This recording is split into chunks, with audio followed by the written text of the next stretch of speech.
Assalamualaikum warahmatullahi wabarakatuh. Perkenalkan, saya Yunia Dirianti dengan NIM E1C022138.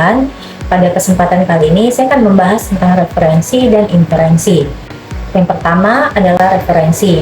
Menurut KBBI, referensi adalah sumber acuan atau rujukan.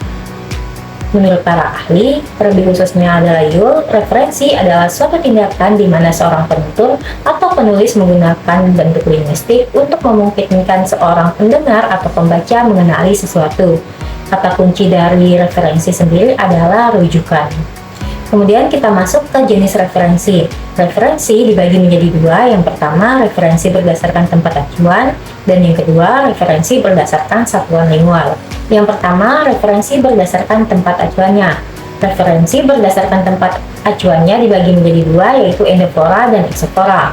Yang pertama, endofora. Endofora juga dibagi menjadi dua, yaitu ada anafora dan katafora. Anafora merupakan kata yang telah dinyatakan sebelumnya, dapat berupa kata ganti persona atau orang, konjungsi keterangan waktu, alat, dan acara.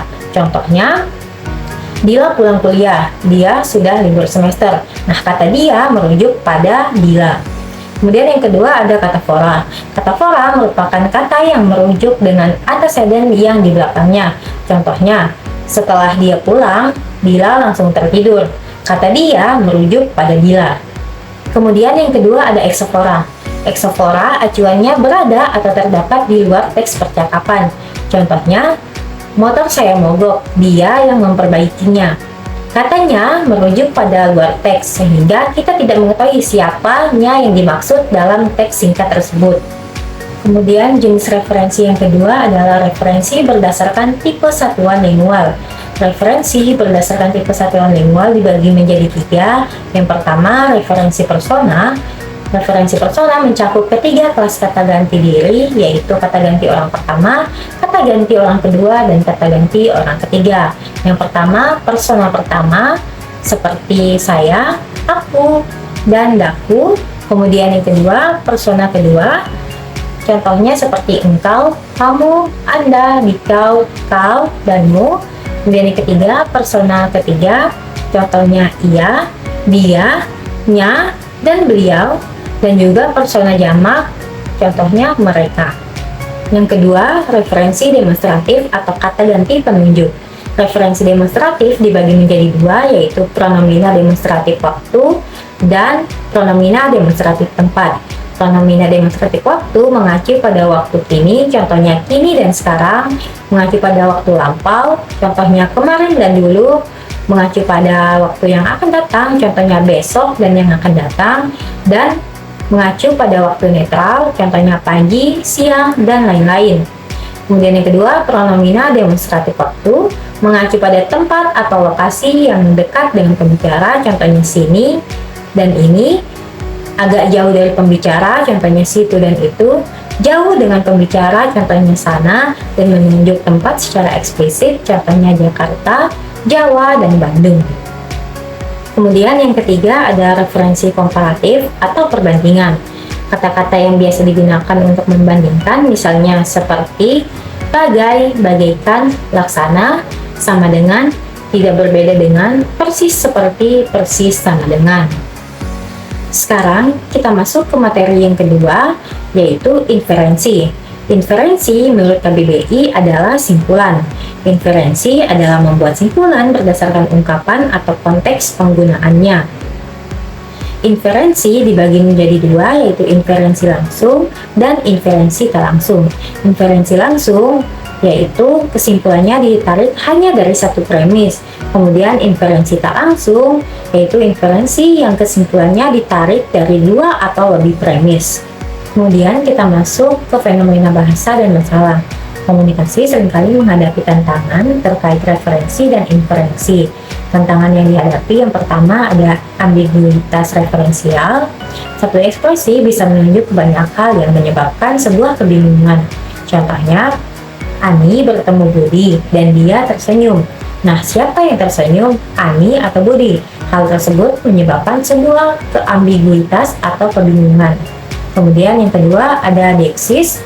Kata-kata yang maknanya berubah tergantung siapa yang berbicara, kapan, dan di mana. Contohnya, saya datang ke sini besok. Saya, sini, dan besok hanya bisa dipahami dalam konteks pembicaraan. Kemudian yang ketiga ada inferensi implisit. Makna yang harus disimpulkan tidak secara langsung dinyatakan.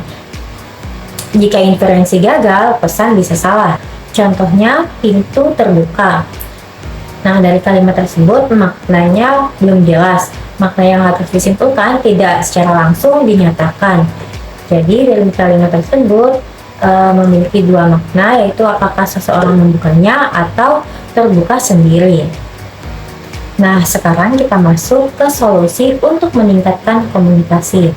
Bagaimana kita bisa mengatasi masalah referensi dan inferensi? Yang pertama untuk penutur saat mereferensi. Saat mereferensi, kita harus jelas dan spesifik.